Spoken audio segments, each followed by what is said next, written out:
אוקיי, אז ככה. ראשית כל, זה הרחפן עצמו, המצלמה, סוללה, חיישנים. יש לו כאן כפתור ההדלקה שלו, בחירה של 6 פונקציות טיסה. אנחנו עכשיו נראה ונדגים כל אחת ואחת. אז בואו נתחיל ונפעיל אותו.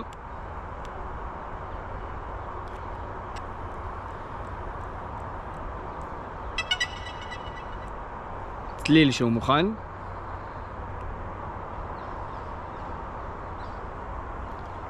זה הכל בעצם. כמו שאמרתי, יש לו פה 6 מצבים. המצב הראשון זה follow, המצב השני זה דרוני. אני גם אדגים מה זה. המצב השלישי זה circle. המצב הרביעי זה rocket. החמישי זה spotlight. והשישי זה direction track. אנחנו נדגים כל מצב ומצב, מה הוא עושה, ובעצם כמה אנחנו הולכים ליהנות מהדבר הזה. אוקיי, אז נתחיל מהמצב הראשון. המצב הראשון, follow. אוקיי, אז כרגע אנחנו אמרנו שאנחנו הולכים מהמצב follow. follow זה בעצם שהוא עוקב אחריי לכל מקום שאליו אני אלך. בואו נתחיל.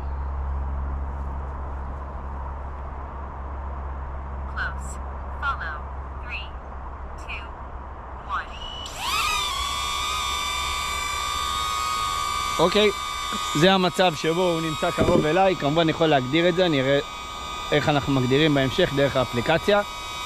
ועכשיו אתם תראו, אני אלך, הוא יעקוב אחריי.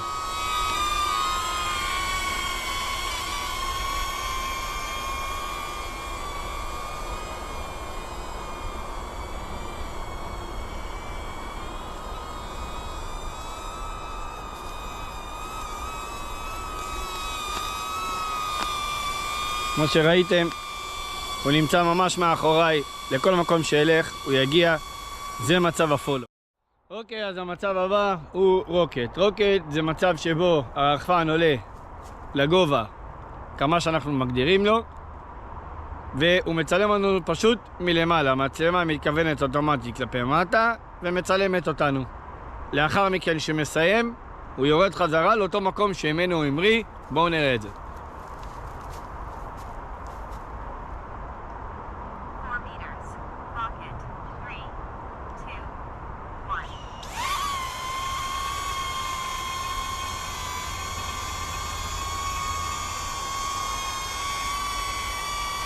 הוא עולה למעלה כרגע 4 מטר.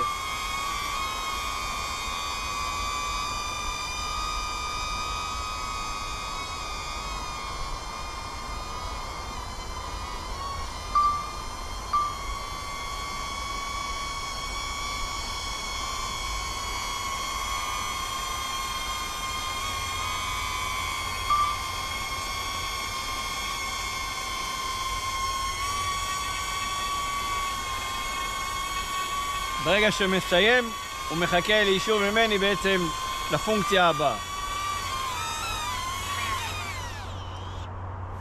אז המצב הבא הוא ספוטלייט. ספוטלייט זה פשוטו כמשמעותו, כמו שאתם רואים אותי כרגע במצלמה שהיא לא זזה ואני זז בעצמי. אותו דבר הרחפן עושה, עומד כמו מצלמה, מצלם אותי לאיפה שאני אלך, הוא יסתובב אחריי בצורה הזאת, אבל לא כמו פולו, הוא לא יטוס אחריי, הוא פשוט יעמוד ויסתובב על צירו. בואו נראה את זה.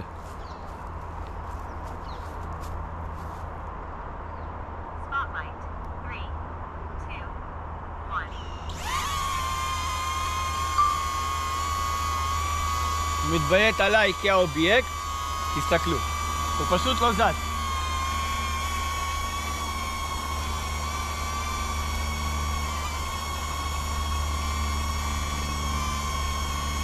לאן שאני הולך, הרחפן נשאר במקום, הוא לא זז. הוא רק מסובב את עצמו על הציר. נסובב את זה, שתראו את זה שוב, תסתכלו שוב.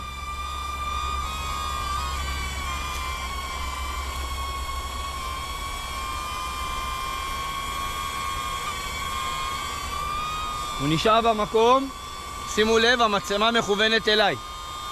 זה המצב הספוטלייט.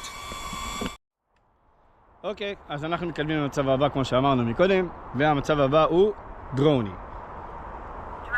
דרוני זה אומר שהוא, על פי הגדרה, הולך למרחק מסוים, חוזר אליי, אני אפילו לא צריך לזוז. הוא יודע לדעת מאיפה הוא המריא, והוא חוזר חזרה. בואו נצפה בזה.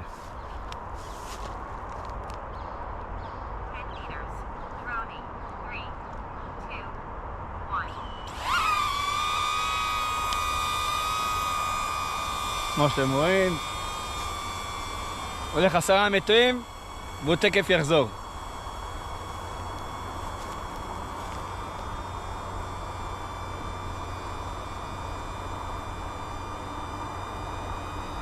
והנה הוא מתחיל לחזור.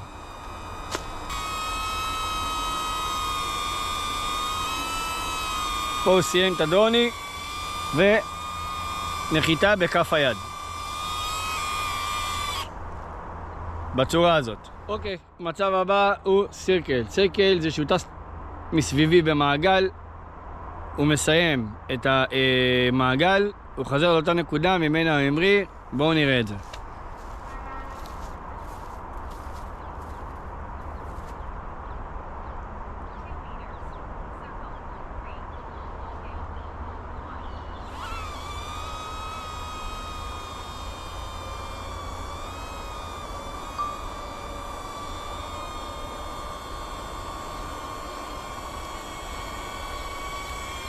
כמו שאתם רואים, הוא מבצע את הסיבוב 360.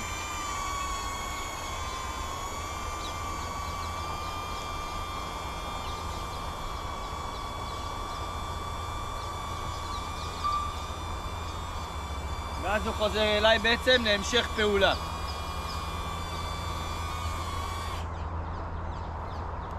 ברגע שהוא סיים את הסירקל, הוא חוזר להמשך פעולה. המצב, ברירת מחדל שהוא חוזר, זה למצב פולו. זה לא הוא חוזר למצב פולו בפונקציות, הוא פשוט, זה ההגדרה שלו לאחר שהוא מסיים. אז הגענו למצב השישי והאחרון. המצב השישי האחרון הוא דירקשן טאג, זה מעקב קדמי. בואו נראה איך זה קורה.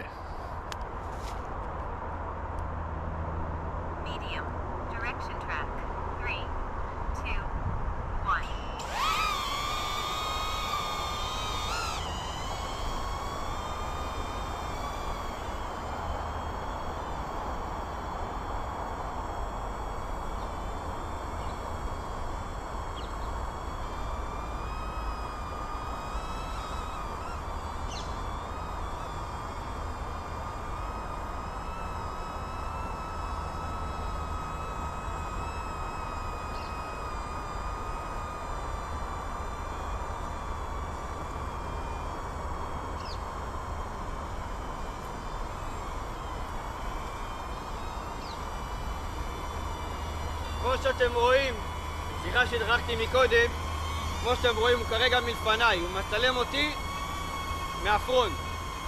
לאיפה שאני אלך הוא יבוא אחריי. אוקיי, אז הגענו את כל המצבים בעצם שהוא נותן, זה באופן אוטומטי, שוב זה לא דרך האפליקציה, בהם באפליקציה ניתן לשנות הגדרות מבחינת מרחקים, מבחינת הגדרות נוספות של צילום, יכולות זוויות של תמונה, איכות צילום, איכות תמונה.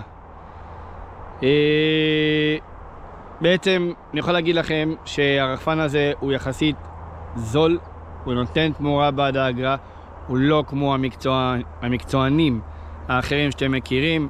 ל-DJI יש מלא סוגי רחפנים, חלקם יקרים, חלקם זולים.